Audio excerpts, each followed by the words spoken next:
¿no? Pero esto no se va a ver, a evidenciar si es que no haces una planificación. Entonces, allí está el detalle, ¿no? Entonces, este tema le interesa pues a las personas que son ordenadas, ¿no? A las personas que son detallistas, a las personas que se toman en serio el plan de tratamiento del paciente, y es una pequeña parte, ¿no?, de todo el plan de tratamiento, es una pequeña parte de lo que podría ser la parte periodontal de un tratamiento, de un plan de tratamiento. Y aquí tenemos a Miguel Ángel, que es, además de periodoncista, es ortodoncista, y yo le pedí que nos haga algo como para todos nosotros que no somos ni periodoncistas ni ortodoncistas, porque yo sé que Miguel tiene un montón de información y mucho conocimiento sobre este tema, así que aprovechemos lo que nos va a contar hoy día, pues, Miguel. Muchas gracias, Miguel, te dejo la palabra. Muchas gracias, Ken. A ver, buenas noches a todos.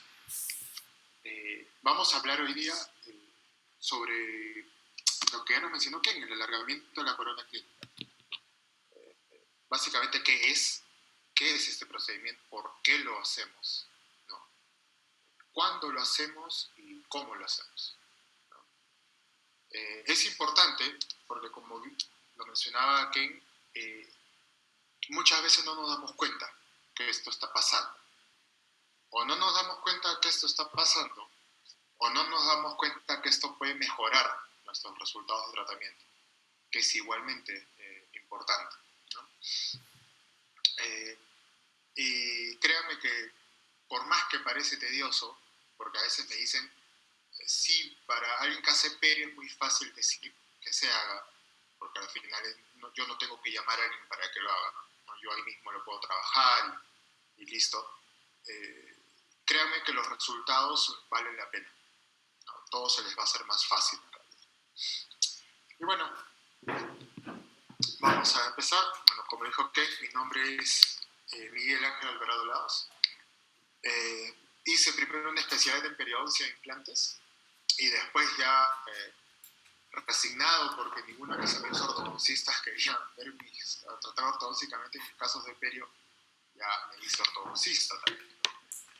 Pero en el interín trabajé mucho tiempo en la universidad viendo casos de estética y odontología restauradora, de rehabilitación, de ortodoncia, de endo. Y me di cuenta que en realidad esto era más frecuente de lo que uno podía pensar, tanto porque nos lo mandaban directamente por eso, o porque lo mandaban por otra cosa, pero también necesitábamos hacer un tratamiento de alargamiento crónico.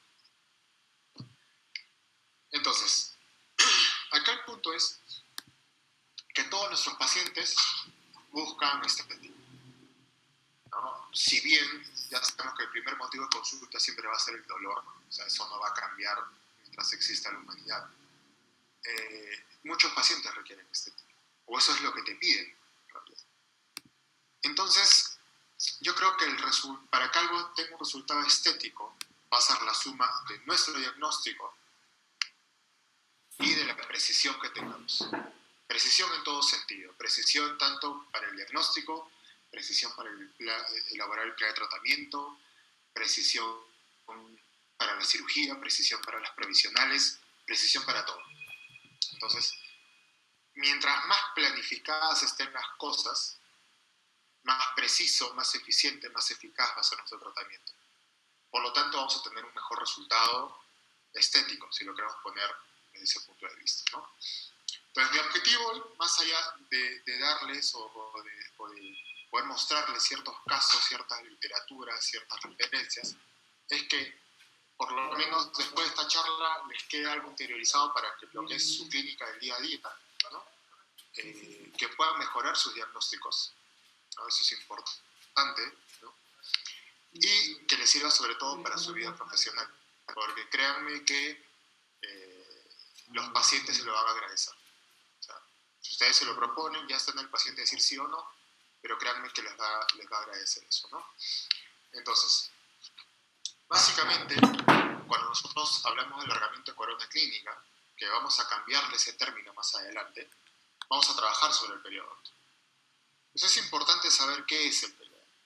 El periodonto es básicamente el hueso, la gingiva, el cemento y el ligamento periodontal.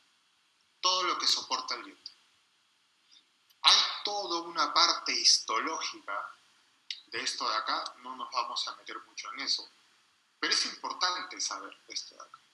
¿Y por qué es importante? Porque como se ve acá en la imagen, la parte esta de acá, ¿no?, donde está la letra E, es el esmalte.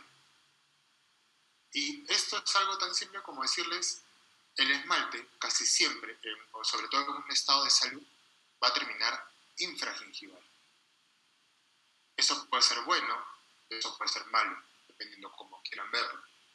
Puede ser, es bueno porque es la anatomía normal, pero puede ser malo si tú quieres buscar la verdadera altura de tu corona clínica, si quieres hacer un diseño de sonrisa y no sabes hasta dónde va tu diente, si quieres pegar un bracket y no sabes hasta dónde va la altura de la corona clínica.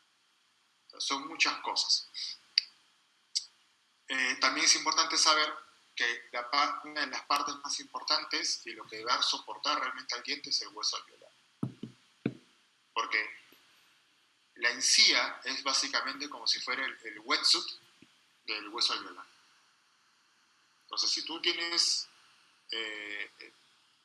modificar de una manera u otra la encía, tienes que tener cuidado de dónde estás dejando hueso. Porque eso va a marcar mucho lo que vendría a ser el pronóstico de tu tratamiento, ¿no? Diferencia entre hueso alveolar y hueso basal, pero básicamente que nosotros trabajamos en hueso alveolar, sobre todo, porque es el hueso que está alrededor del alveolo. Otra cosa importante, porque lo voy a estar mencionando a cada rato, es que si bien nosotros tenemos, o casi siempre lo que nos dicen es que el hueso básicamente es cortical o medular, o cortical o esponjoso, pero básicamente dos tipos. Es importante que sepan que para lo que es hueso alveolar hay un tercer tipo, que es el bundle bone. ¿Okay? El bundle bone es el hueso donde se inserta el ligamento periodontal. ¿Y por qué es importante saberlo? Porque es más delgado y sobre todo es más delgado sobre la tabla vestibular. Entonces, cuando tengamos que hacer alguna cirugía, cuando se tenga que hacer alguna extracción, cuando tengas que vestibularizar un diente por un tratamiento de ortodoncia, lo que tú quieras ver, tienes que tomar en cuenta que este hueso es más delgado y es más susceptible a los cambios ambientales. Un tratamiento de ortodoncia es un cambio ambiental. Un alargamiento de corona es un factor ambiental. Entonces, siempre tenerlo presente. Sobre todo porque esa es la literatura que se usa en los artículos y hay que saber interpretarlo. Otro punto importante, aunque no parezca, es que, como todo tejido, vamos a tener un recubrimiento de epitelio y por debajo de eso tenemos líquido. Y esto es algo a lo que a veces no le tomamos mucha importancia. A mí me gusta mucho esta foto clínica que la tomé cuando estaba, cuando estaba en la universidad, ¿no? Esto de acá. Y lo que más me gusta de esta parte de acá es que, si se dan cuenta, en esta parte donde es epitelio, ¿no?, en esta parte de acá, se me fue para abajo, en esa parte de ahí donde es epitelio, no sangra. Por más que yo le eche un corte, no sangra el epitelio.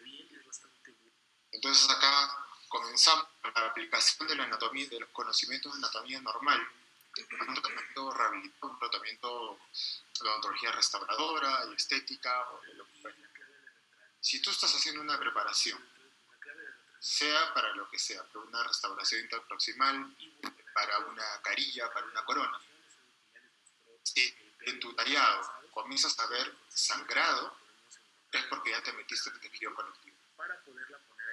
No sé si a mí de repente está súper desfasado lo que voy a decir, pero a mí cuando me enseñaron en algún momento el tema este de teatro, me dijeron meterme 0.5 milímetros infragingival. Eso fue lo que a mí me enseñaron. Pues estoy hablando del año 2001, 2002 más o menos. Y me decían eso, ¿no? pero no había una correcta interpretación anatómica de por qué, ¿no? Entonces yo siempre les digo, o sea, si ustedes están tallando o preparando una cavidad para lo que ustedes quieran, una incrustación, una restauración directa, creo que es el nombre, cuando le ponen ahí frente a la resina, y ya ven sangrado, es porque ya invadieron lo que es el espacio biológico. Porque esa fresa ya tocó lo que es tejido conectivo. Ya empezó el sangrado. El epitelio no tiene vasos sanguíneos. Lo que tiene vasos sanguíneos es el conectivo.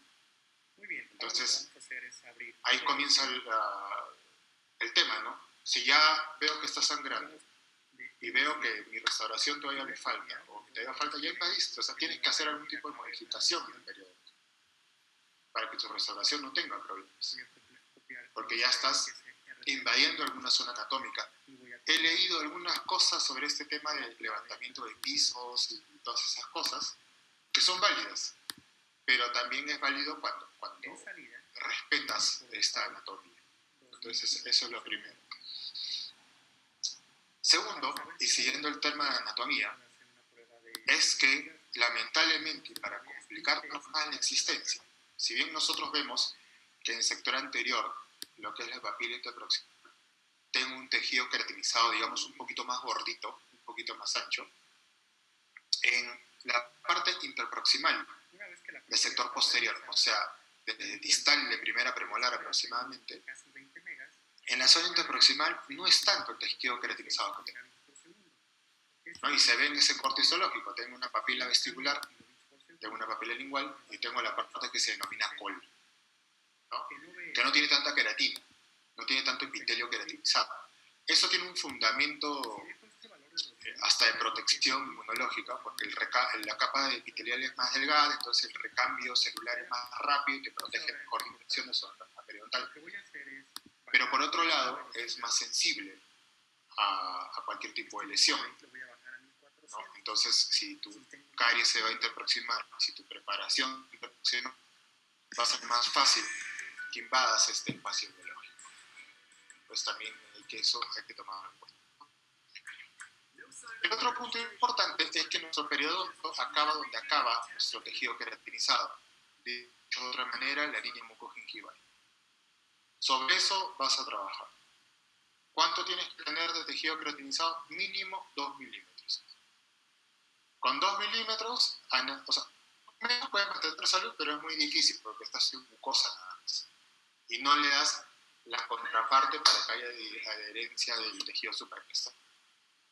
¿No? Se puede mantener, pero ideal, más de 2 milímetros. Y a veces no los tenemos. A veces tenemos infecciones mucosas, a veces tenemos frenillos, a veces tenemos cositas que están ahí, que están a menos de 2 milímetros, y no es alegremente, como decía que decir, ya lo corto y chao y se acabó. Porque al final el único que nos va a ocasionar es más problemas, ¿no? Y listo. 1 milímetro de queratinizado.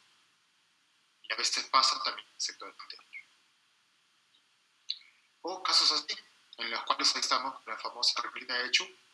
Tengo esa proporción, sé que estoy en la parte externa de la línea roja en el ancho, tengo que irme hasta la parte externa de la línea roja en sentido apicocoronal. Pero ¿qué pasa si hago mi corte ahí? Me va a quedar sin tejido queratinizado. Entonces ahí tengo que hacer otro tipo de procedimiento. Ya no es un colgajo con el collarín y listo, tengo que hacer un colgajo desplazado apical y otras cosas. Entonces todo eso nos ayuda y va sumando para mi diagnóstico, va sumando para mi planificación y va sumando para mi diagnóstico. Otra cosa que les quería contar es que hay una nueva clasificación, que salió en 2017, la enfermedad periodontal, la cual tiene dos cosas muy importantes. La primera es que se cambia el nombre de espacio biológico, se cambia a tejido de adherencia supercristal. O sea, básicamente porque representa mejor a lo que yo quiero ver, ¿no? Es el tejido, ya sea conectivo o epitelial, que se va a adherir al diente supercristalmente.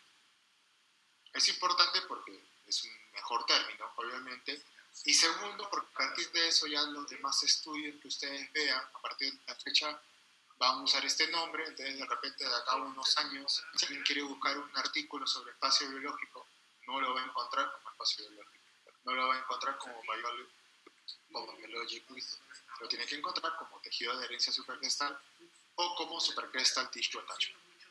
Eso es lo primero. Ya sabemos sobre el tejido de herencia supercrestal o sobre lo que antes se conocía como espacio biológico, que tiene unas medidas bien marcadas. A todos nos han enseñado estas medidas con el artículo del doctor Gargiulo, que básicamente te da más o menos 2 milímetros de lo que vendría a ser el tejido de adherencia supercrestal, que es inserción conectiva más el epitelio de unión, ¿no? Que idealmente se debería unir a esmalte. Esas son las medidas que tomamos como estándar.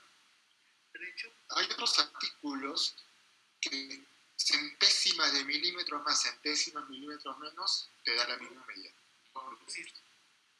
Entonces, ¿qué sería o cuál sería un escenario normal?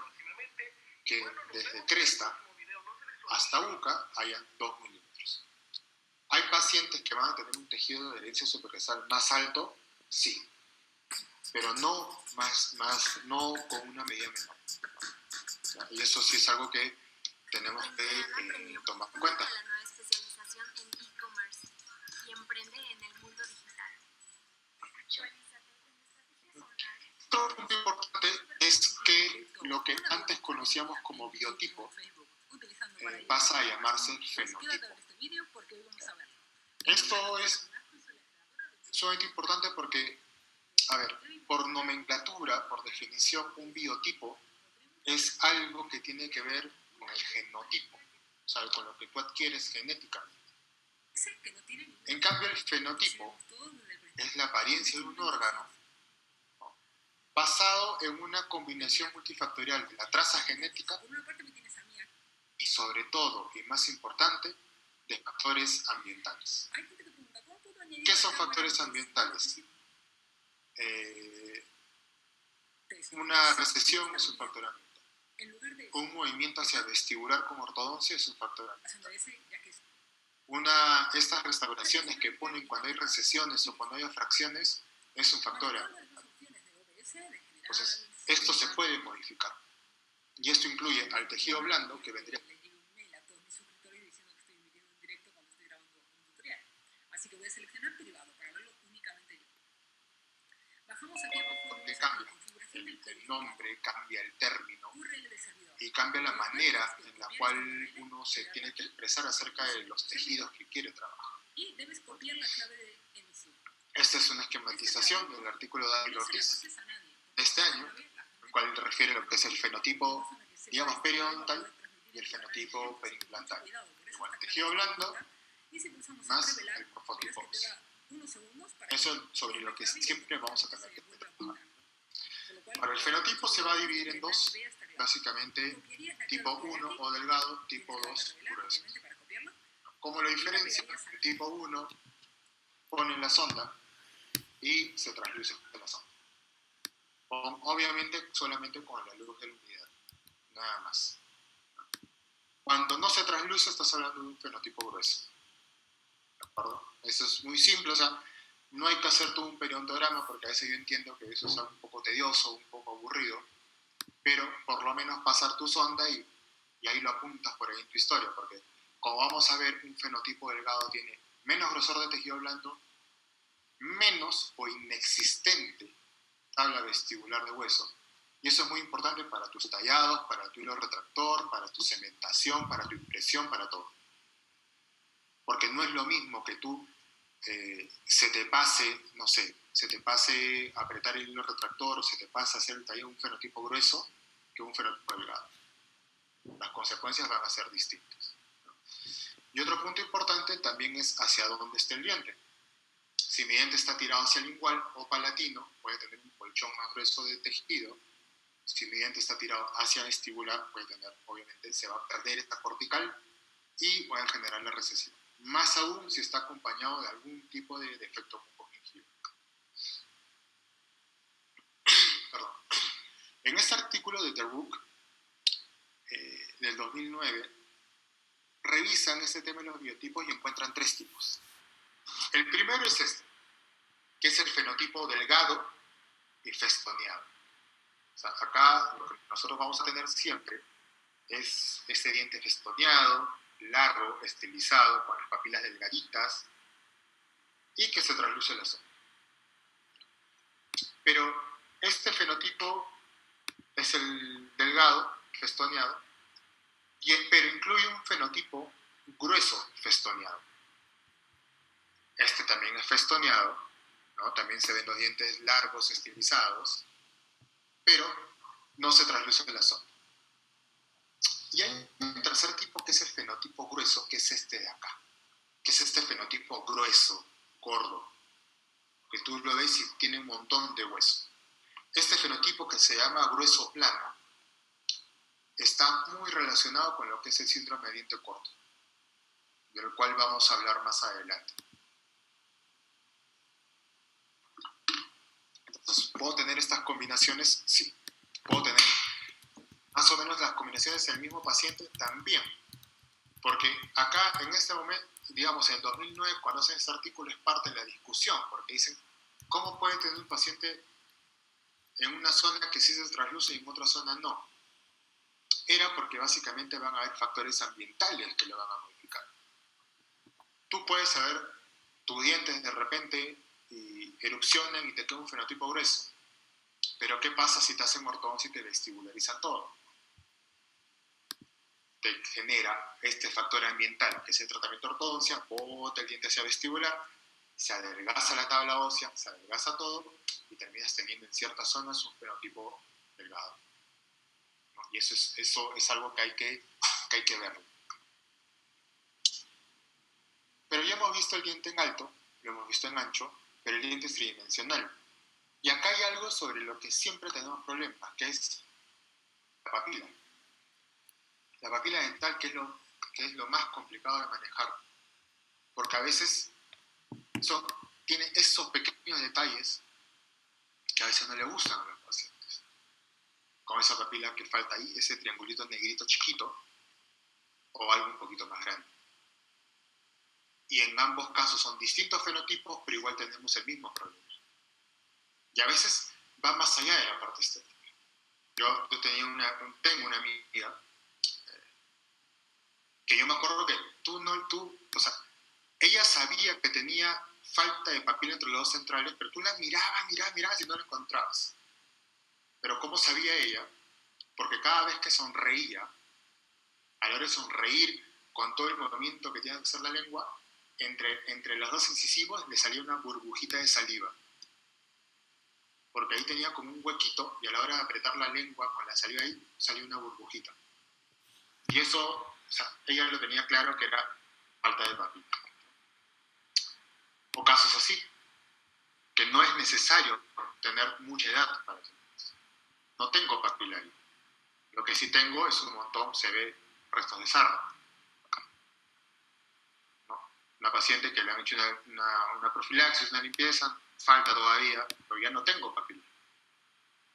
Entonces, cuando yo lo mido, tengo desde cresta hasta donde está punto de contacto proximal, tengo 6.7 milímetros. Y eso está de la mano con este artículo del Dr. Tarnow,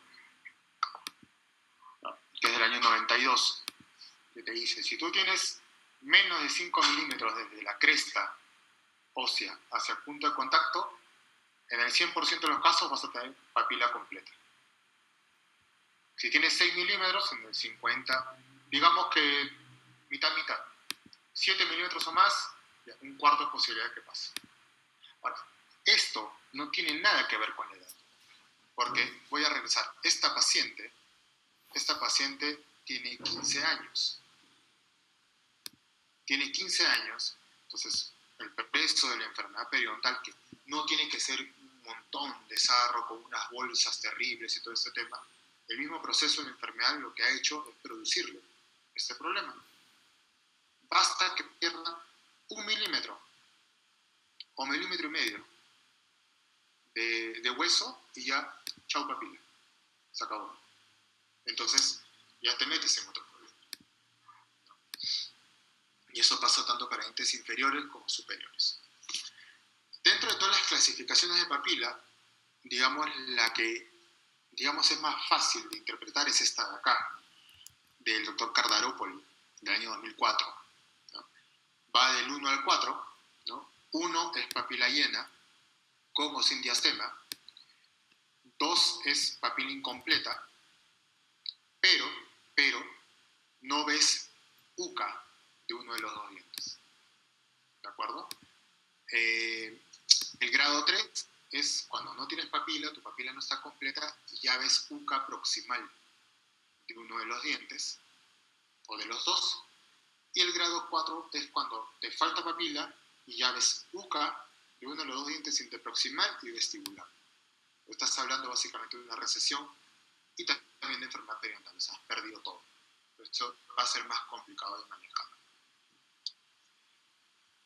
Pero eso no es todo. O sea, como le comentaba a Ken, hay muchísimos índices de valoración de la parte rosada, ¿no? Para tratamientos estéticos.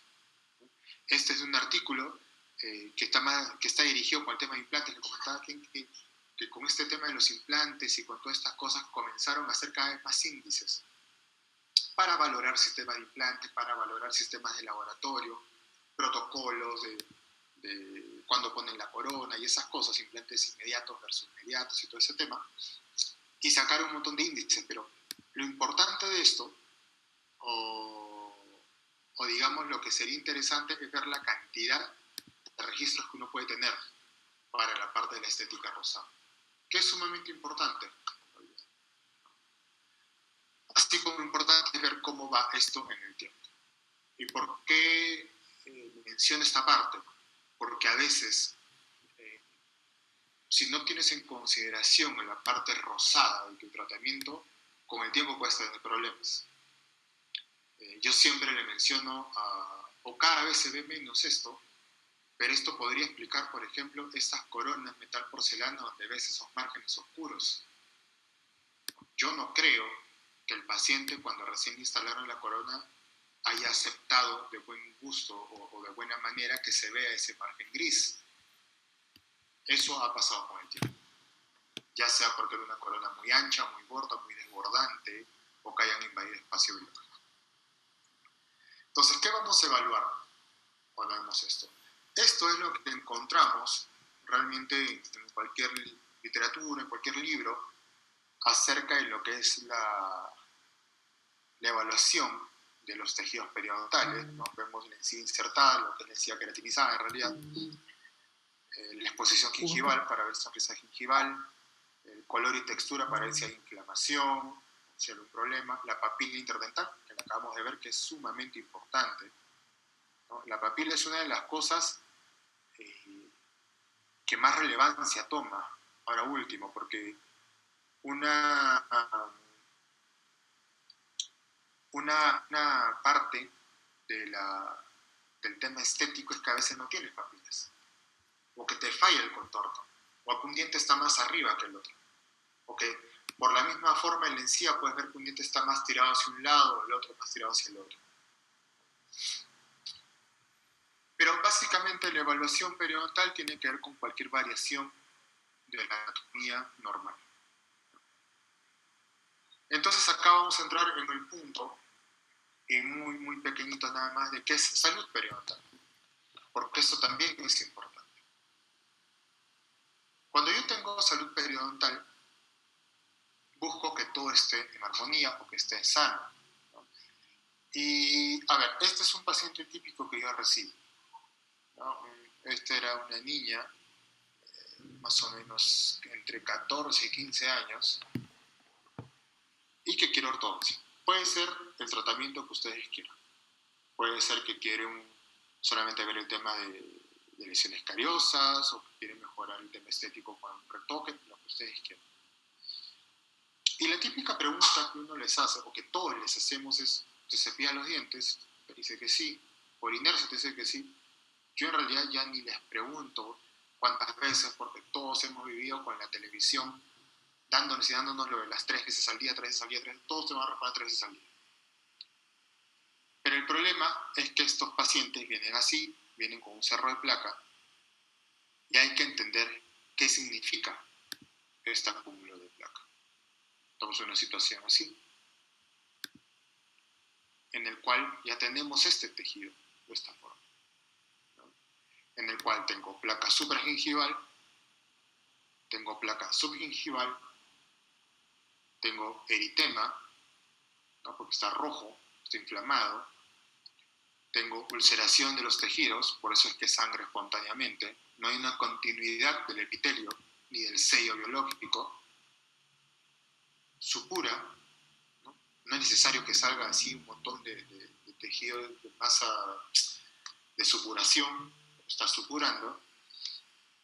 Tengo sangrado al sondaje por ulceración, en este caso en realidad sangraba solamente echando el aire con la jeringa triple, lo que me lleva a una bacteriemia. Este es un paciente que primero hay que ver el tema periodontal, porque independientemente si necesitamos un alargamiento de columna clínica, si no soluciono esto, nos va a ir mal con lo que hagamos. Entonces, eso me llamaba mucho la atención porque decía, no sé si a ustedes les pasaba, pero en el pregrado siempre el paciente más difícil de conseguir es el paciente de perio. Y yo siempre estaba con ese problema de dónde encuentro. Y la pregunta que viene es si realmente hay muchos pacientes de perio. La respuesta es que sí. Este estudio del NANS del 2013, el NANS es el National Health and Nutrition Survey, o sea, es un estudio que se hace en Estados Unidos, te llega una carta a tu casa y te dicen, anda a tal sitio y te vamos a hacer todas las pruebas médicas habidas por haber y tus resultados nos van a servir para nuestra base de datos. Entonces, para enfermedad periodontal, lo que salió fue que casi el 47.2% de la población tenía enfermedad periodontal, ya sea leve, moderada o severa. La leve está en 8.7%, la moderada 30% y la severa 8.5%. Y eso que no evaluaron sangrado al sondaje, porque así no hubiera aumentado. Tampoco evaluaron gingivitis, solamente enfermedad periodontal. Entonces, no asumamos que el paciente está libre de este tema de enfermedad periodontal, porque el problema es que nosotros pensamos que el paciente de perio es que hay un montón de placa, que hay un montón de sarro, que hay un descuido tremendo, pero no necesariamente es ese paciente. Tenemos pacientes así.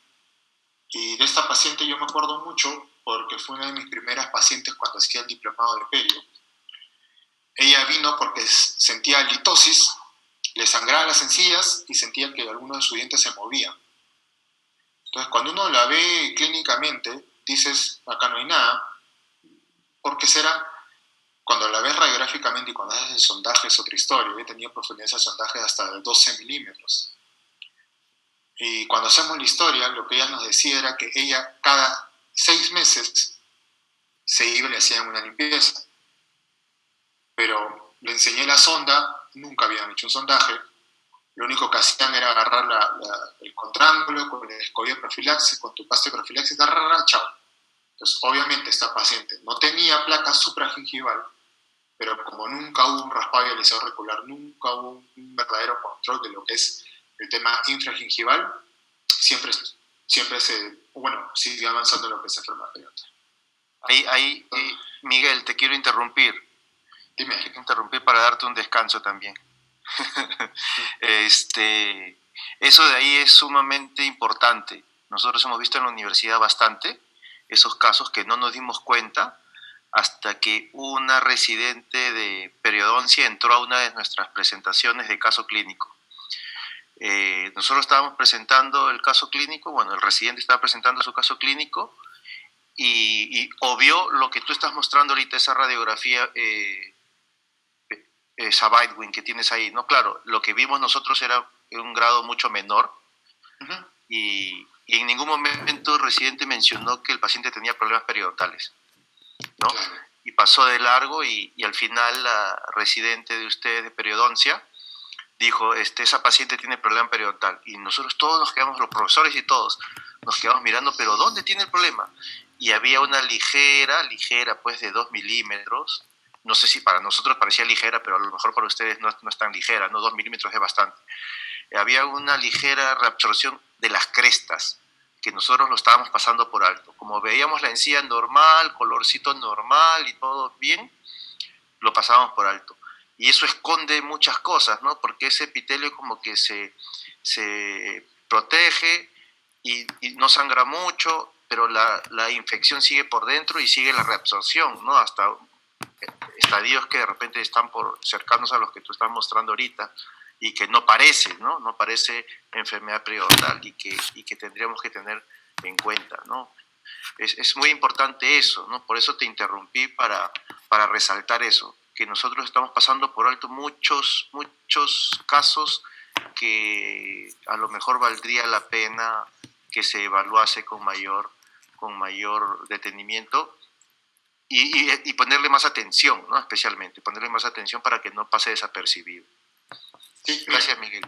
Sí, mira, yo lo que hago, a ver, va a sonar raro, pero a mí no me gusta hacer periodontogramos. Ya, me parece, o sea, es largo, a veces lo tengo que hacer, pero no. Pero yo ya por inercia a todos los pacientes les paso la sonda por todos los dientes. Claro. Para lo que quieran venir. Al menos, ¿no? Sí, entonces si veo por ahí unas bolsas ya no me pongo a hacer todo, pero si tengo, por ejemplo, solamente en molares, en la hojita de periodontograma solamente pongo la parte de molares, ¿no? El resto yo me entiendo y yo sé que está bien. Claro. Y segundo, y es muy importante lo que tú acabas de decir, tú me dices que quiero una reabsorción de 2 milímetros. Esto siempre lo menciono, sobre todo cuando hablo del tema de pérdida de hueso por movimientos ortodónticos. Si tú tienes una raíz de 10 milímetros, tú perder 2 milímetros estás perdiendo el 20% de soporte. Entonces, claro, por ahí tiene que ir un poco, porque sí, pues 2 milímetros o sea, para nosotros no, porque también para el tema restaurador 2 milímetros es un mundo. Una restauración 2 milímetros más alta es un montón, ¿no? Pero sí hay que tomarlo en perspectiva de lo que estamos trabajando. Ajá. Pero bueno, entonces a veces pasa esto, ¿no? Que el paciente ha estado yendo, lo han estado limpiando, pero la enfermedad sigue avanzando, ¿no? Sigue avanzando ahí infragingivalmente y nos genera ese tema, ¿no? Que nunca lo podemos solucionar. Porque si no nos damos cuenta, a mí me llegó una paciente que le habían puesto unas carillas bien bonitas, de canino a canino, y tenía enfermedad periodontal. Entonces la paciente decía, sigo con el tema de litosis. Y yo me acuerdo que ella llegó y ya les habían pulido las carillas donde les habían hecho. O sea, yo no sé cómo se hace eso, yo no te toco una carilla. Pero no iba por ese lado. O sea, se llevaban bonitos, se llevaban perfectos, todo estaba bien. Pero había el componente de enfermedad periodontal, ¿no? Eso es lo que complica. Pero bueno, entonces, siempre es importante el tema de enfermedad periodontal. Ha cambiado cómo se hacen los tratamientos, ¿no? Hay todo un tema de cambio en la clasificación, toma de decisiones y un montón de cosas, pero hay dos cosas que se siguen manteniendo. La primera, y esto me gusta mencionarlo porque ahora con todo esto del COVID-19 y estas cosas, se habló mucho del tema sistémico como un factor de riesgo. No hay que olvidarnos que la enfermedad periodontal está relacionada con eventos cardiovasculares, con efectos adversos durante el embarazo y con diabetes mellitus. Entonces, sí es un indicativo de todo eso. Yo siempre me voy a acordar no me acuerdo si fue el primero o segundo módulo que yo tuve cuando era docente de pregrado, y de los módulos de 7 alumnos, a 4 de ellos, que fuéramos su paciente de perio, a 4 de ellos les pedimos dosaje de glucosa. Se habla en ese tiempo, ahora es hemoglobina glicosilada, pero se le pidió dosaje de glucosa, y de los 4, 3 eran diabéticos y no sabían. O sea, les salió valores de 300 de glucosa, de 350, no sabían que eran diabéticos. Entonces, siempre es bueno darle una revisadita por ese lado. Y lo otro, que siempre vamos a hacer una terapia inicial. Siempre primero, ¿no? Una terapia inicial que consiste en la evaluación sistémica, en instrucción de higiene oral, el raspado y alisado auricular o la profilaxis que tenemos que hacer, el uso de agentes antimicrobianos durante la terapia nada más, la eliminación de factores locales como caries, restauraciones desbordantes, prótesis desadaptadas y la reevaluación de la terapia inicial, ¿no? Entonces, es importante saber todo lo que hemos estado conversando para ya no tener problemas cuando lleguemos a este punto con nuestros pacientes, que es la recuperación de espacio biológico o el alargamiento de corona clínica. ¿Cómo le llamamos a cada una de estas cosas? ¿No? Básicamente la recuperación de espacio biológico es cuando tienes una cavidad o tienes una preparación que se te ha ido muy infragingival. Y un alargamiento de corona clínica no necesariamente tiene que ir de la mano con una preparación, es básicamente devolver anatomía a eso de ahí, o quieres tener unos muñones más largos para tu tratamiento protésico. Pero básicamente lo que nosotros queremos hacer es buscar la armonía periodontal. Quieres tener una estética rosada adecuada que pueda hacer o que pueda funcionar mejor para tus tratamientos. Entonces, de lo que vamos a hablar es de la modificación del tejido de adherencia supracrestal. Es eso de lo que tenemos que hablar.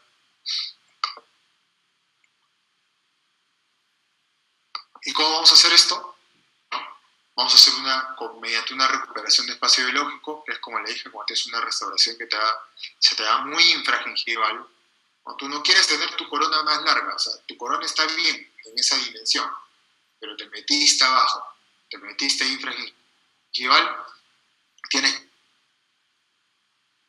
esta recuperación de espacio biológico. Alargamiento de corona clínica, tienes los dientes muy cortos, tienes un muñón muy corto que no vas a tener este efecto ferrule para lo que es tus postes o tu restauración final, alargas corona clínica. Para casos de síndrome de diente corto, que son muchísimos, a veces se piensa que esto no pasa o va a ser un paciente en las 500, créanme que tienen un montón de pacientes con síndrome de diente corto. También vamos a tener lo que son caries infragingivales. Yo a veces, cuando igual me remonto un poquito, o hasta ahora, ¿no? Cuando tienen acá, tenemos que ver una caries que se va infragingival y todo eso, ya ni siquiera la pienso, o sea, ni siquiera estoy ahí, ya le digo a la persona que acá hace las restauraciones, ya ni siquiera le digo que batalle con el dique ni con esas cosas, ¿no? O sea, está bien, o sea, se tiene que usar el aislamiento, pero ya prefiero abrir un colgajo chiquito de una sola papila, ¿no? Se abre, lo aísla bonito, lo restaura y se saca el dique y ya está, ¿no? ¿Para qué nos vamos a complicar la existencia con estas cosas si lo podemos hacer más sencillo? Tallado o preparaciones infragingivales y como método exploratorio. Un colgajo exploratorio que a veces para descartar fracturas, perforaciones, todas esas cosas, ¿no? Entonces, ¿es común? Sí, es bastante común, ¿no? ¿Cómo lo detecto? ¿Para qué lo voy a hacer? Siempre es el mismo procedimiento y cómo le explico al paciente. Y este punto es importante, ¿no? Porque esta paciente, una señora de casi 60 años, llega con esas coronas de lateral a lateral y se nota la cavidad allí, ¿no? Se nota, hay una cavidad, estas coronas o han filtrado o siempre tuvieron caries, no lo sé, pero más allá de filtrar, te generó una cavidad en esa parte de ahí. Entonces, acá vienen los dos escenarios en los cuales nosotros nos vamos a ver, digamos, involucrados, ¿no? El primero es este, que es complicado, ¿no?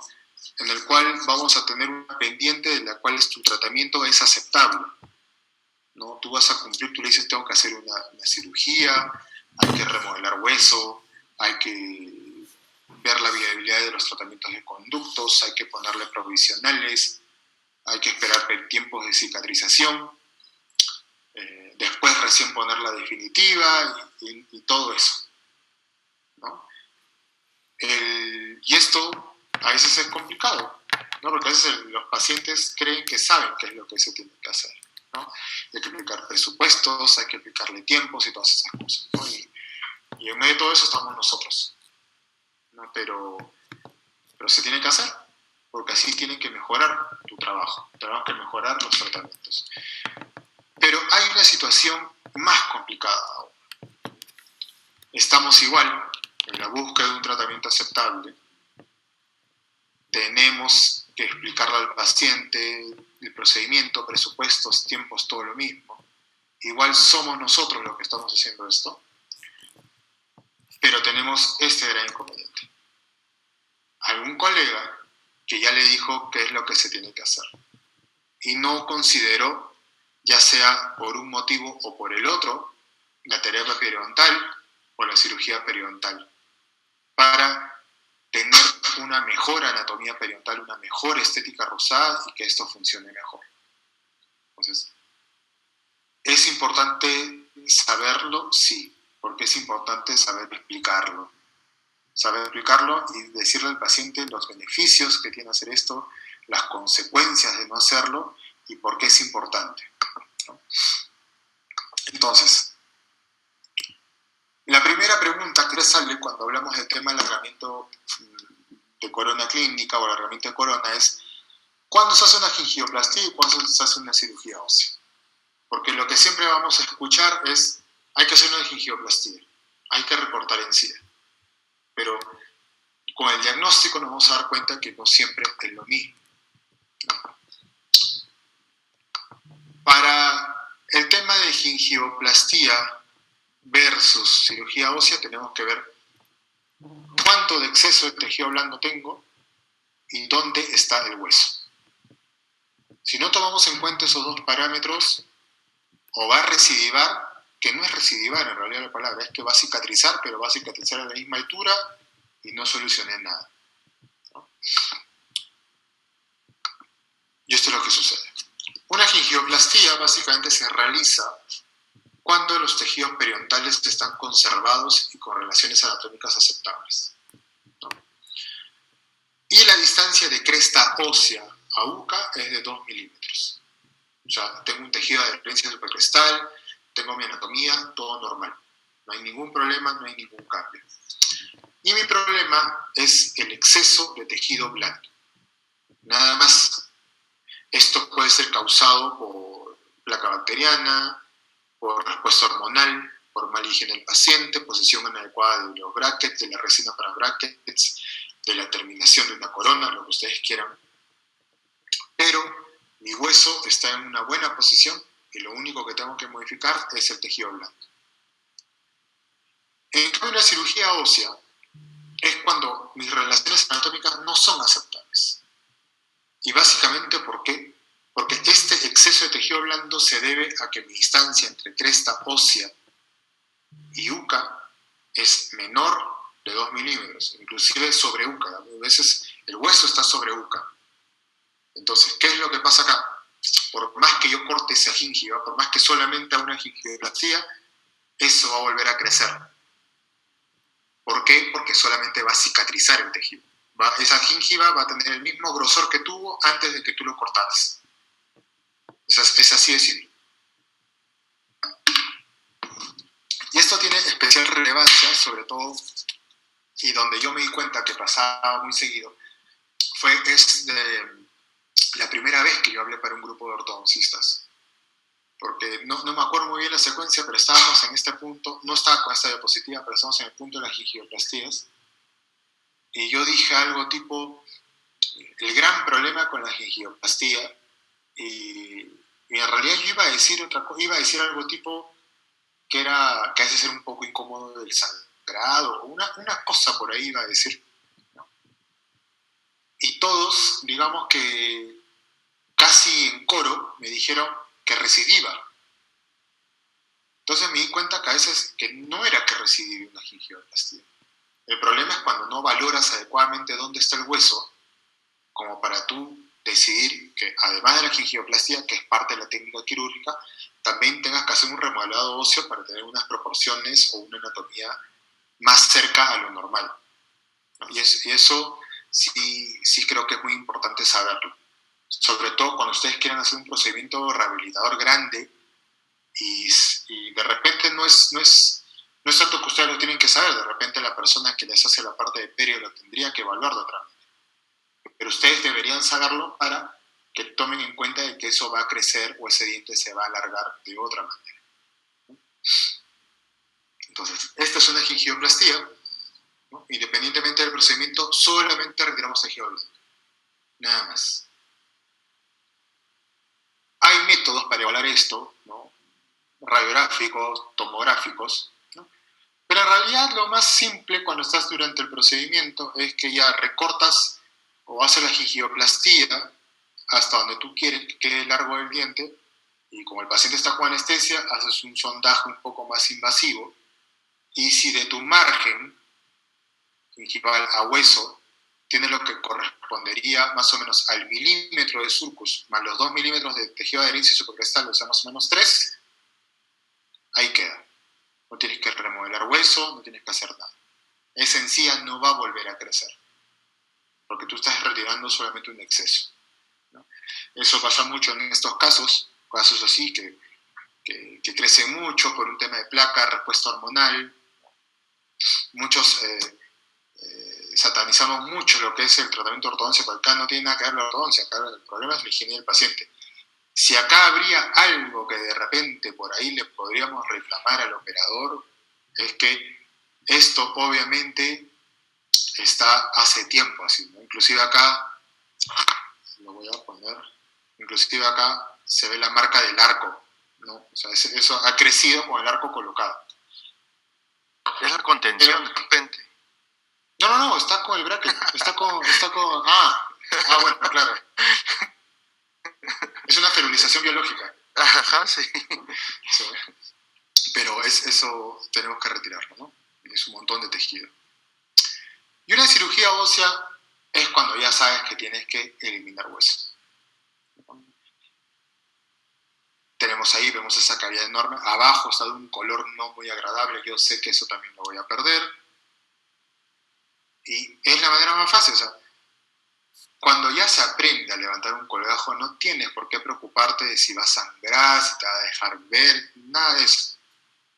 Lo levantas bonito, haces bien tu collarín, haces bien tu colgajo, lo levantas y te pones a limpiar. En este caso lo hicimos así, ¿no? Porque de nada nos iba a servir sacar esas coronas y después no había dónde poner la provisional. Entonces, primero hicimos digamos, la cirugía, ¿no? Remodelamos todo, suturamos arriba y ya como dándole un poco de espacio también para que el rehabilitador retire las coronas, retire el tejido con caries, puedan aislar para los tratamientos de conductos y todas esas cosas. ¿No? También hay que verlo de esa manera. Y acá, y voy a aprovecharlo porque lo vamos a hablar en un momento sobre el tema del síndrome de diente corto, ¿no? Porque quiero que miren dónde termina este borde, digamos, cervical de la corona, ¿no? Y dónde está buca del diente. Está mucho más arriba. Y eso pasa bastante, ¿no? Que se cree que esa es la altura del diente, pero el diente en realidad es más largo, es mucho más largo.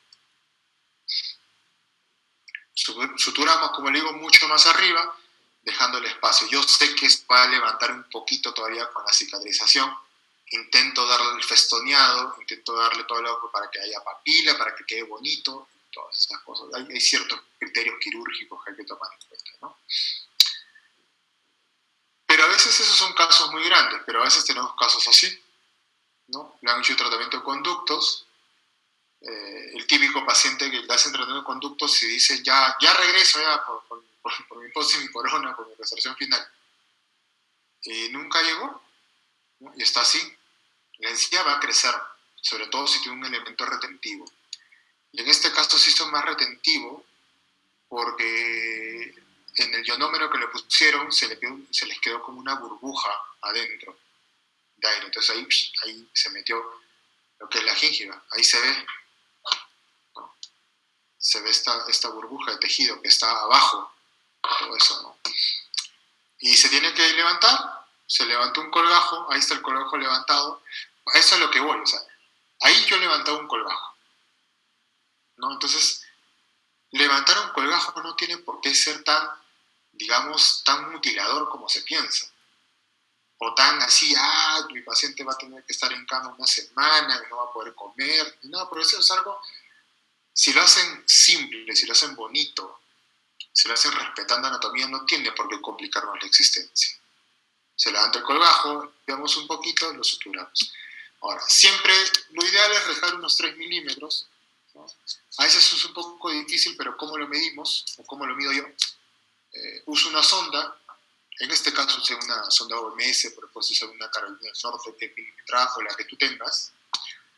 Y me pongo la sonda en el piso de la cavidad y de ahí pongo la sonda donde está hueso. Entonces, esta diferencia, o si la sonda baja, entre comillas 3 milímetros, significa que ya tengo la altura. En lugar de poner la sonda y estar matándote ahí, doblándote, metiéndote en la boca del paciente para ver si realmente lo tienes los 3 milímetros, lo puedes evaluar así, ¿no? Es básicamente esto, ¿no? Pones tu sonda en el piso, ves dónde mide, tienes que tomar un punto fijo en la corona del diente y de ahí te pones en hueso. Si bajaste los 3 milímetros, ya está. No tienes más cosas que hacer. Lo suturas. Yo a veces lo suturo o a veces primero le pongo el provisional o unas de estas resinas resilientes o un ionómero para que después ya cicatrice bonito y ya está. A veces le pongo una matriz también. Hay distintas formas de hacerlo, ¿no?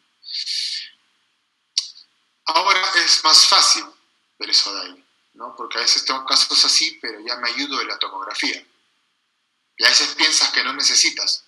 Esta tomografía de la paciente fue con sus coronas antiguas. Esta diapositiva la tengo que poner antes de la otra, pero bueno. Entonces yo veo cuánto tengo de espacio desde donde termina la corona hacia donde está la cresta ósea, ¿no? Me sale 1 milímetro, 1.1, 0.6. Entonces, estos son los pacientes que te dicen, esta paciente ya le habían sacado las provisionales, pero antes de eso estaba todo rojo, siempre sangraba. Y son los pacientes que dicen, desde que me pusieron mi prótesis, desde que me pusieron mis coronas, siempre ha sangrado. Siempre me ha molestado, siempre está irritado, todas esas cosas. ¿Por qué? Porque no se respeta lo que es el tejido de adherencia supracrestal. Y ahora sí llegamos, bueno, lo que estaba comentando es que era el síndrome de diente corto. Síndrome de diente corto, todo lo que hemos visto de repente tiene que ser con recuperación en espacio biológico. El síndrome de diente corto es básicamente una condición por la cual el diente está muy chiquito. Puede estar relacionado a lo que es sonrisa gingival o no, pero el paciente va a notar que sus dientes son muy chiquititos. Hay algo que no cuadra por ahí. Y cuando usamos cualquier método de proporciones, ¿no? Yo para mí, que no hago mucho esto, o sea, digamos sacar proporciones, para mí lo más simple es usar la reglita de Chu. A veces también les tomo esa radiografía, no sé si ven ahí ese alambre de ligadura, que yo lo pongo y lo pego con una gotita de resina, y le tomo una radiografía para sacar una regla de 3 de dónde está margen y dónde está UCA. Entonces en base a eso veo cuándo tengo que ganar. Pero bueno, aquí tengo que usar la reglita, en el ancho está en el límite rojo y en el alto está en el azul, o sea, me falta un montón, ¿no? Creo que esta proporción era el 80%, como me comentaste, pero la idea es que se siga esa proporción. Sí, Chu varía desde 76%, o sea, esa reglita tiene de 76% a 80%, aproximadamente. O sea, los colores varían las proporciones. Claro. Yo creo que debería usarse para el central. No sé si tú lo utilizas para otros dientes. No, yo lo uso para el central y en base a eso ya me voy dando una idea del resto, ¿no? Como igual abro el colgajo, ya. Ajá, sí. Entonces, tenemos esto y este es el diente de verdad, ¿no? Es otra boca. Y entonces, y cuando levantamos el colgajo, lo vemos. O sea, yo acá no tengo 2 milímetros de boca, pues. Igual acá acá no tengo, acá peor, hueso está sobre UCA. Entonces eso lo tengo que remodelar. Y ahora, esto le da una apariencia más estética a los dientes. Los hace, no me gustaría decir que es porque los hace más altos, sino básicamente creo que porque inherentemente tenemos ese concepto de proporción. Entonces ya como que te cuadra más el alto versus el ancho. Entonces yo creo que es importante tomarlo en cuenta cuando hacemos algún tipo de planificación estética. Y ahí está con la sutura, obviamente son otros dientes, es otra condición del paciente, ¿no? Y esto a veces, ¿no? O esto mejor dicho, ¿por qué se da? El problema es que todo se mete en el mismo saco y a todo le dicen erupción pasiva alterada. Y en realidad no es así. ¿Por qué no es así? Este artículo de la doctora Sangrando te explica qué es una erupción activa y qué es una erupción pasiva. La erupción activa es cuando el diente sale del proceso alveolar y va a llegar hasta, digamos, oclusión, hasta donde está su antagonista.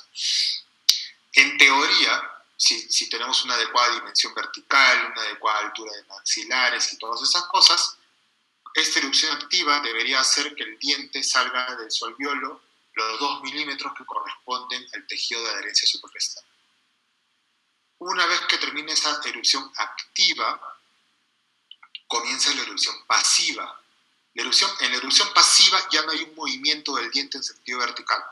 La erupción pasiva básicamente es la migración apical del tejido blando. Entonces, una erupción activa alterada, en una erupción activa alterada vas a tener un problema con el hueso.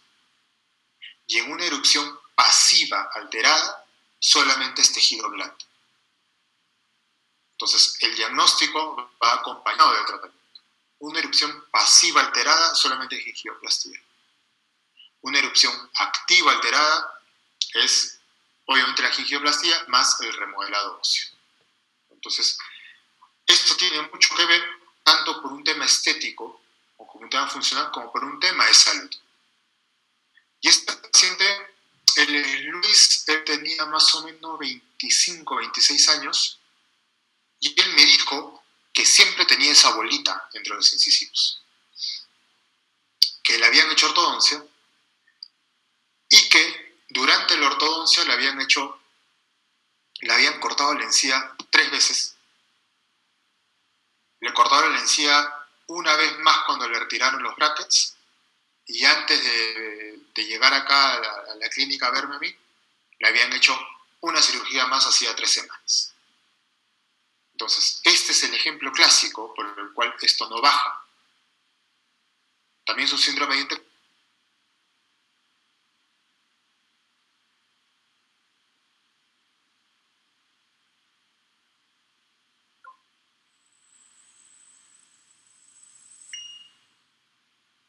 Esta o UCA. Como no los tengo, ¿qué es lo que va a pasar? Cada vez que se corte, lo único que va a pasar con la encía es que va a volver a cicatrizar. Va a cicatrizar a la altura que debería cicatrizar, nada más. La gran diferencia con él es que tenía ese problema en alto y en ancho, ¿no? Tenía un escalón de hueso. Y esto era lo que en los libros de Perio se conocía como una arquitectura positiva o una arquitectura negativa. La arquitectura positiva estaba, digamos, de la mano con una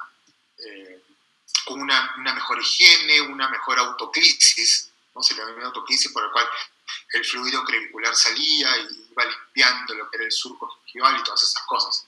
Pero si ya tienes ese escalón, obviamente te retiene más placa y todo ya se nos vuelve más complicado. Hicimos el remodelado de esa zona, suturamos y listo, se acabó el problema. ¿No? Ahí está con la ligadura arriba, porque ahí primero lo hicimos abajo y después lo hicimos arriba, ¿no? Le gustó tanto cómo quedó abajo que ya se quiso hacerlo arriba. Pero este es un ejemplo muy claro de por qué a veces tenemos que hacer esta diferenciación entre el diagnóstico y el tratamiento cuando es con hueso o cuando es cirugía ósea, solamente gingivoplastía, y para los casos de síndrome de diente corto.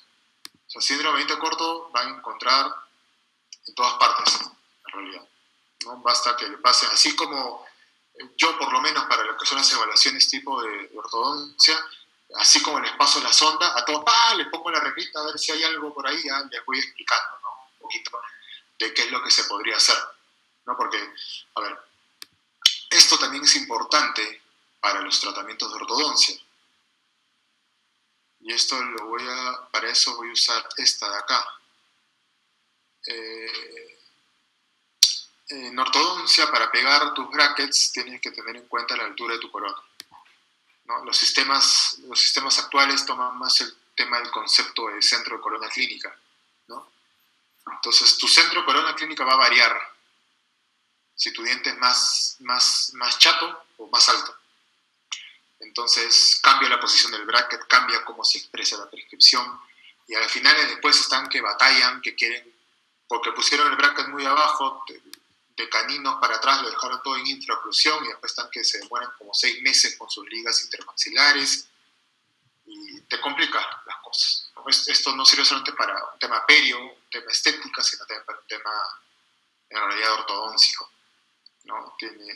Para las bandas también, ¿no? Molares. A veces uno dice, pero ¿por qué la banda está tan infra? ¿No? Dicen, no, es que estas bandas no son, es muy grande. No, la banda no es muy grande. O sea, las bandas las han hecho después de medir miles de molares y sacar un tamaño promedio. Lo que pasa es que así como tienes síndrome de diente corto adelante, también lo puedes tener atrás. Entonces vas a tener bandas, o vas a tener que tus molares son muy chatitas, pero en realidad son más grandes. Entonces tenemos esto, y este creo que es el último caso que tenía para mostrarles. Para mostrarles un poco el uso de la tomografía. Esta paciente la vi en marzo, todavía no la puedo ver de nuevo porque por ese tema de la pandemia ella vive con sus padres que son mayores y creo que ha hecho trabajo remoto y no se ha movido más de su casa. Pero ella tiene esa sonrisa gingival. Sí tiene un exceso vertical maxilar, tiene un montón de cosas, ¿no? Ortodóncicamente hay que manejarlo de otra manera, ¿no? Estoy de acuerdo con quien me diga sí, pero eso hay que... Sí, totalmente de acuerdo. Pero tiene una sonrisa gingival. Y tú podrías pensar que el diente está bien, pero cuando lo evalúas tomográficamente, ahí el número está súper chiquito, pero te das cuenta que para el diente 1-1, desde uca a cresta, tienes solamente 0.7 milímetros. O sea, te falta 1.3. 1.3 en esta paciente ya le quitaste la sonrisa gingival. Porque solamente estamos hablando de hueso, de repente el tejido blando es más grande, ¿no? Acá de repente lo que yo debía hacer de repente era pedirle la tomografía con retractores para que no se vea el labio ahí presionando sobre el tejido, y poder por ahí de repente jugando un poco con los contrastes del software de la tomografía, intentar ver por dónde podría estar tejido blando, ¿no? Pero es otro diente, ¿no? Y le puedes solucionar el problema. El diente 1-1 también está con síndrome de diente corto, tiene el hueso a 0.6 milímetros. Entonces, anatómicamente es imposible que en 0.6 milímetros esté todo el tejido de laringe supracrestal. O sea, eso te está invadiendo, te está quitando espacio a tu corona clínica. Pues igual hay que hacer un alargamiento. Mira el lateral. Entonces hay cositas que se tienen que ver, ¿no? El alargamiento de corona clínica lo van a tener, yo diría, en muchos pacientes. Así como la enfermedad periodontal pueden verlo en muchos más pacientes, yo creo que este tema también de hacer alargamientos también van a estar presentes en muchísimos pacientes, ¿no? Como recomendación de lo que le puedo dejar es evaluar siempre la salud periodontal, ¿no? Tanto por un tema periodontal como un tema sistémico. Yo estoy cada vez acostumbrándome más al uso de tomografías. Ya bajó el tema de radiación, una tomografía de ambos maxilares es lo mismo que sacarte 2 panorámicas. Es menos que una seriada, si es que vas a hacer la seriada sin RBG, O sea, si vas a hacer tu seriada solamente con plaquita, olvídate. O sea, mejor sacar una toma y tienes más información. Utiliza lo que está basado en evidencia que se aplica a todo, ¿no? Así como se aplica para, a ver, se me ocurre solamente para el tema de estética, todo el tema de los adhesivos, de los materiales y todas estas cosas que ya te están diciendo cómo es, ¿no? Ya tienes tu evidencia. ¿Para qué quieres inventar algo? O sea, puedes investigarlo, pero ¿para qué lo vas a querer inventar? Lo mismo pasa en el tema perio. O sea, si ya tenemos esos temas, si quieres investigarlo, perfecto, pero respetando ciertas cosas que ya están hechas, ¿no? Un buen diagnóstico siempre una buena planificación, ¿no? Así sea cortita, pero tienes que saber lo que vas a hacer. Reevaluar lo que estás haciendo. Yo creo que en la reevaluación de nuestros propios casos aprendemos un montón de cómo nos funcionan unas cosas u otras y controlar lo que hacemos, ¿no? Yo sé que es un poco difícil en idiosincrasia, por lo menos la peruana, ¿no? Tener un paciente siempre en controles periódicos, pero intentar hacerlo, ¿no? Y lo más importante es que salgan de su zona de confort. Saliendo de zona de confort, créeme que hay todo un mundo de posibilidades para sus tratamientos, para sus propuestas de tratamiento sobre todo. No porque digan que un colgajo, ay, pero ¿quién lo va a hacer y cuánto va a demorar? No es tanto así. No, hay colgajos que sí van a demorar. Un colgajo en sector anterior sí. Lo ideal es que de repente te esperes como unos 4 a 6 meses con las provisionales. Pero el resultado va a ser mejor, ¿no? O sea, si vas a hacer un colgajo, vas a remolar todo el hueso, vas a tallarlo o algo, espérate un poquito de tiempo, o sea, te va a ir mejor. Y créanme, o sea, ahorita lo estamos viviendo, o sea, 6 meses, o sea, ya estamos 18 de agosto, o sea, ahorita ya pasamos al 2021, entonces el tiempo de una manera u otra se va a pasar rápido, ¿no? Yo creo que eso es importante y que se lo digan al paciente también, ¿no? Y esto, a mí me gusta esto porque la imaginación es más importante que el conocimiento. No es que el conocimiento sea importante, pero la imaginación es más importante.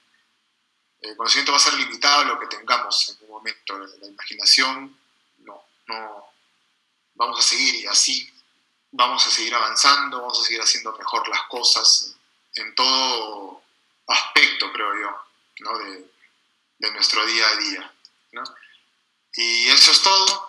Espero que les sirva para su día a día, sobre todo. Estoy convencido que sí, porque cada vez que hablo de esto, después de unos días, ahí tengo, a veces me escriben, me dicen, sí, es síndrome del corto, sí, es síndrome del corto, porque esto pasa muchísimo. Nada más. No sé, Ken, si tienen alguna pregunta, alguna duda. Muchas gracias. Algo que no se ha quedado claro. Sí, seguro que sí. Fíjate que ya están pidiendo segunda parte. Como vieron, Miguel es un clínico, ¿no? Es un clínico que se nota cuando empieza a explicar todo, porque su explicación y su criterio está basado en la clínica, ¿no? Claramente. No es de los profesores que te empieza a poner artículos y te dice la evidencia científica dice esto. No estoy diciendo que Miguel no se base en la evidencia científica, pero no nos llena de artículos en su presentación, ¿no? Y básicamente es los criterios que maneja son muy clínicos. Yo a Miguel lo conocí en el pregrado, ¿no? En el módulo de pregrado. Y yo le comentaba a Miguel que yo era un periodoncista frustrado. Y entonces siempre le preguntaba a Miguel un montón de cosas, y una de las cosas que te pregunté fue ¿qué pasa cuando yo tomo impresión y el hilo de separación se mete mucho, ¿no? ¿Qué pasa? Y tú empezaste a explicarme unos tiempos. ¿Tú crees que nos puedas recordar esos tiempos que si sale sangre, me dijiste que ya desprendiste el epitelio de unión, y entonces vas a tener, y entonces me dijiste, pero eso no me vas a hacer caso, me dijiste, porque son demasiado tiempo de lo que se demora en recuperarse el epitelio de unión no, el epitelio de unión, sí, el epitelio de unión es como una semana, ¿verdad? Sí, a ver. Pero ya la inserción gingival ya son como 50 días, creo, 60 días. Sí, o sea, a ver, cuando tú tienes Cuando tú metes un hilo retractor y debería solamente entrar en lo que es el epitelio de unión, nada más, ¿no? Entonces, y para eso voy a regresar, mientras voy hablando voy a regresar. Entonces, si tú separas epitelio de unión, lo único que se tiene que reparar, entre comillas, ¿no?, es el epitelio de unión. Ajá. Nada más. Entonces, tú histológicamente, ¿y dónde está? Ahí está. Histológicamente, tu epitelio de unión es esta parte interna, ¿no?, que da a la E de esmalte. Hasta acá podrías entrar, ¿no? Desde margen hasta ahí podrías entrar con tu hilo, ¿no? En teoría, por lo que nos dice Gargiulo, esto es hasta 1 milímetro, ¿no? Entonces, si tú separas el epitelio de unión, lo que se hace es romper lo que se llama la unión hemidesmosomal. ¿Cómo se va a reparar esta unión hemidesmosomal? Con todas las células epiteliales que vienen atrás, ¿no? Porque tú sabes que hay una descamación celular y ahí se va renovando el epitelio, ¿no? Entonces, esa renovación epitelial en la parte más apical del epitelio de unión toma 7 días. Entonces, tú lo que quieres, no necesitas que se adhiera lo de más arriba, digamos lo más incisal. Tú lo que quieres es que se comience a unir desde abajo. Entonces, como lo de abajo técnicamente se vuelve a unir a los 7 días por un tema de recambio celular, tú si pones un hilo, en 7 días todo debería estar bien. No debería haber mayor problema. El problema viene cuando ya te vas para abajo, te vas más apical y separas lo que es inserción conectiva. Porque la inserción conectiva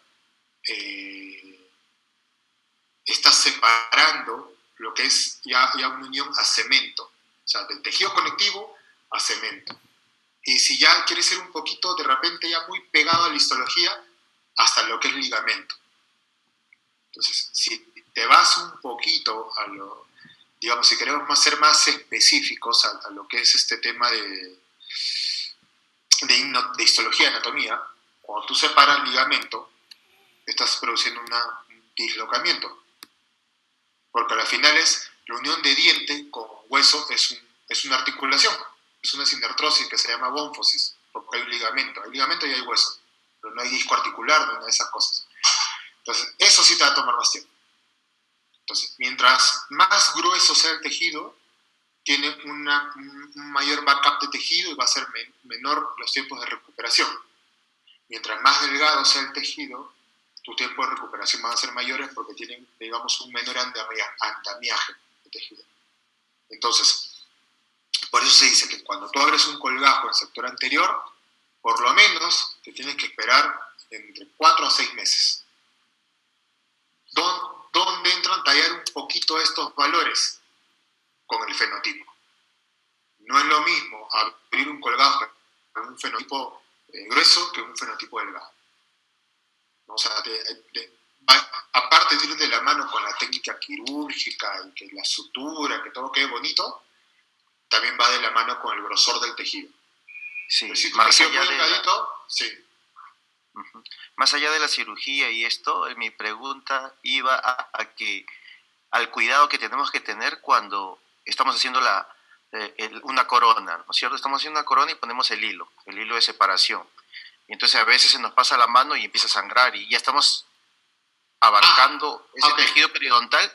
Y entonces el problema va a venir cuando tú tengas que probar la cofia o la corona clínica, la corona protésica, porque tú no vas a tener una altura gengival establecida todavía, ¿no? Entonces después puedes tener problemas. Es que acuérdate que mientras tú estés en epitelio, no va a haber sangrado. Solamente hay sangrado cuando te metes en conectivo. Si tú te metes en conectivo, si tú ya ves ese hilito de sangre, ya sea con el tallado, ya sea con el hilo, ya te metiste en tejido conectivo.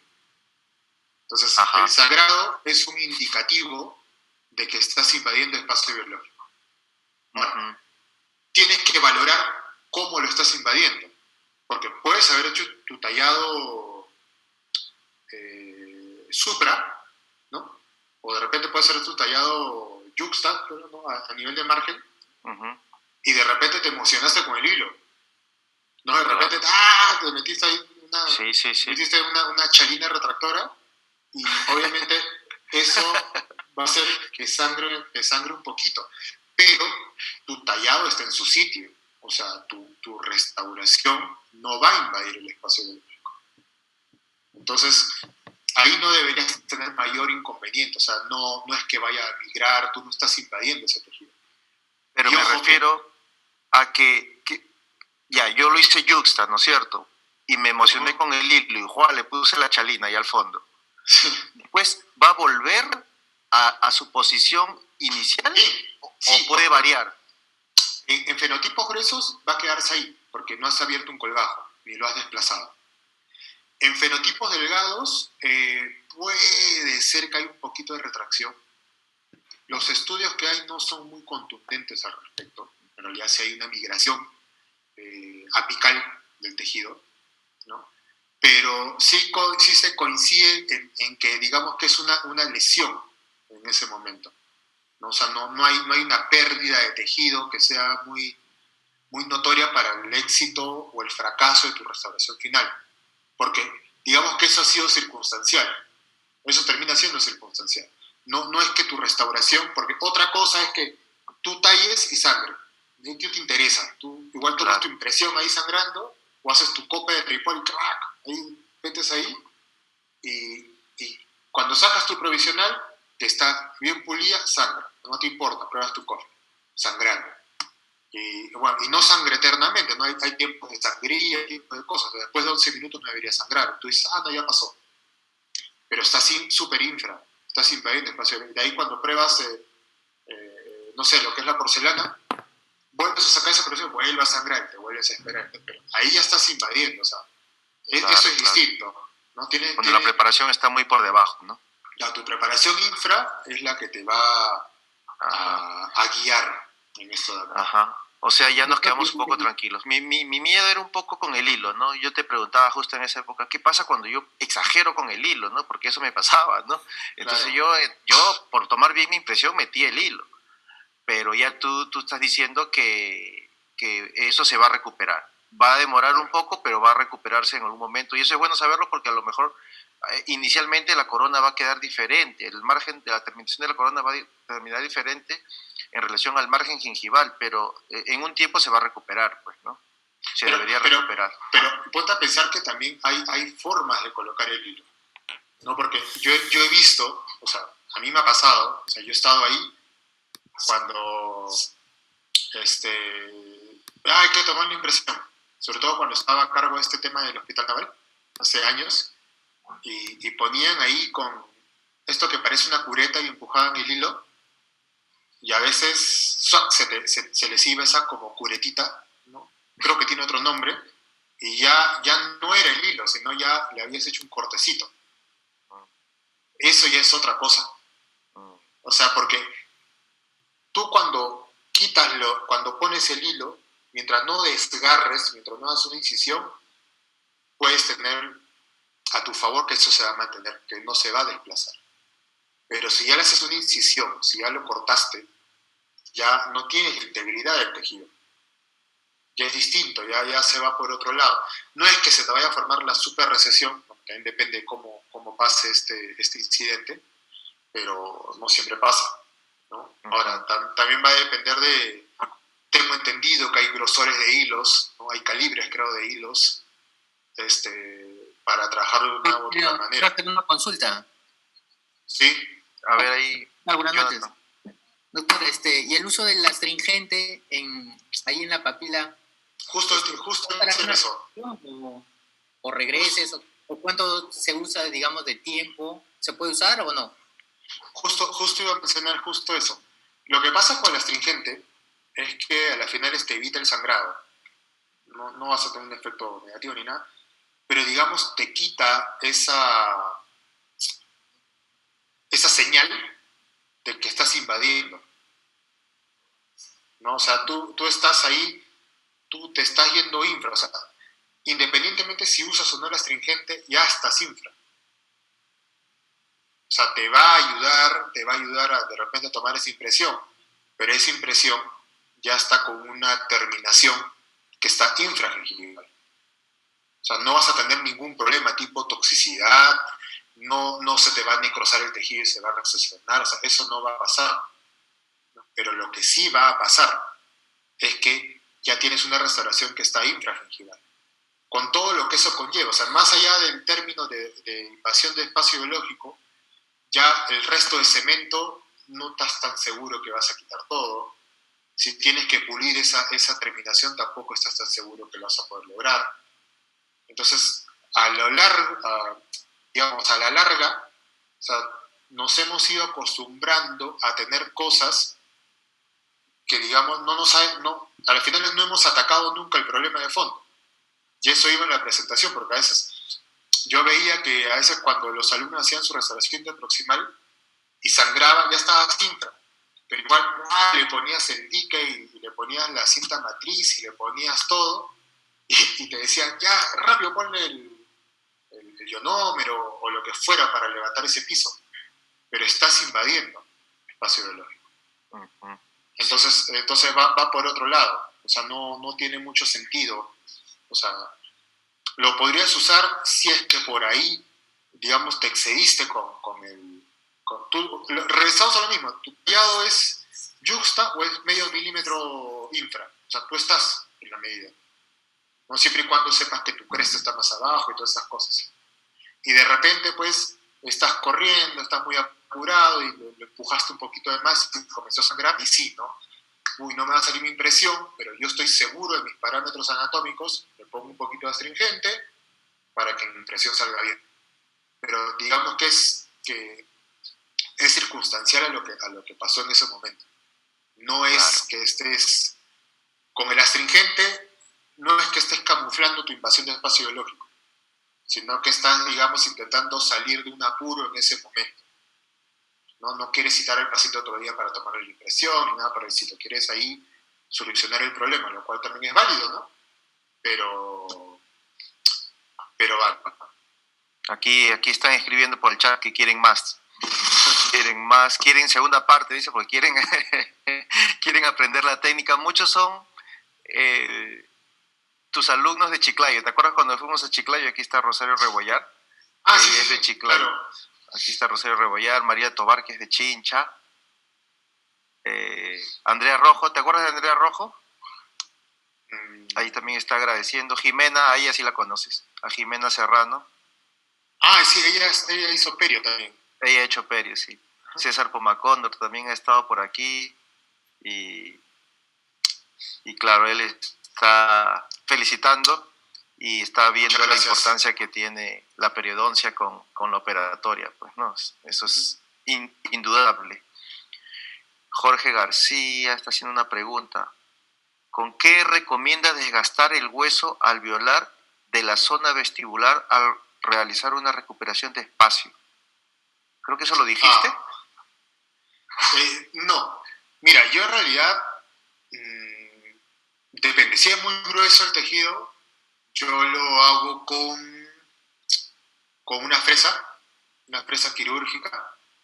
No se lo recomiendo, porque ya tienes que tener un poquito de experiencia usando esto para no desgastar dientes, ¿no? Puedes usar una fresa diamantada. En realidad, cuando se enseña esto, comienzas haciéndolo con limas periodontales o con una cureta bien afilada, ¿no? Porque comienzas virutita por virutita a sacar todo el hueso, ¿no? Pero sea cual sea el instrumental que tú utilices, tiene que ir de la mano con no causar más problemas, no causar más lesiones. Pero no rayar la raíz tampoco, ¿no? Exacto, eso mismo, ¿no? A veces cuando usas la fresa, a veces te vas y desgastas la raíz y ese no es el... Y ahí favoreces la acumulación de placa, ¿no? Claro, o sea, ya se complica todo, ¿no? Ajá, listo, Miguel. Ya conversaremos y hacemos una segunda parte, pues la gente está pidiendo. Ya, perfecto. Me avisa Quieren nada que la más. técnica, dice. Sí, sí. Bueno, muchas gracias, Miguel. No queremos quitarte más tiempo. Queremos De nada, tratar que... de cumplir con el horario por Ujú. todos los que están aquí y por contigo también, ¿no? Porque sé que tienes que ir a hacer dormir a los bebés ahora. Sí, ya está ahora, sí, todavía están despiertos. Se les ha cambiado el horario con todo esto. Es un Listo, problema. pues entonces ya te agradezco otra vez. Muchas gracias por esta presentación. Ha sido súper útil. Yo estoy seguro que a todos les va a servir el día de mañana, ya en sus consultorios, si es que atienden mañana. Y nada, hasta la próxima presentación que tengamos, ya estaremos comunicándonos. Y nada, me despido de todos ustedes, motivándolos a que vayan a visitar la página de Dental Coffee Break, ¿no? En patreon.com, Dental Coffee Break, y ahí está un montón de información. Ahí hay bastante información similar a esta y mucho más. Sí, nada, buenas noches con todos y gracias, Miguel. Listo, gracias a ti, Hasta que... pronto. Listo, Chao, estamos hablando. chao. Chao, que estén bien. Chao.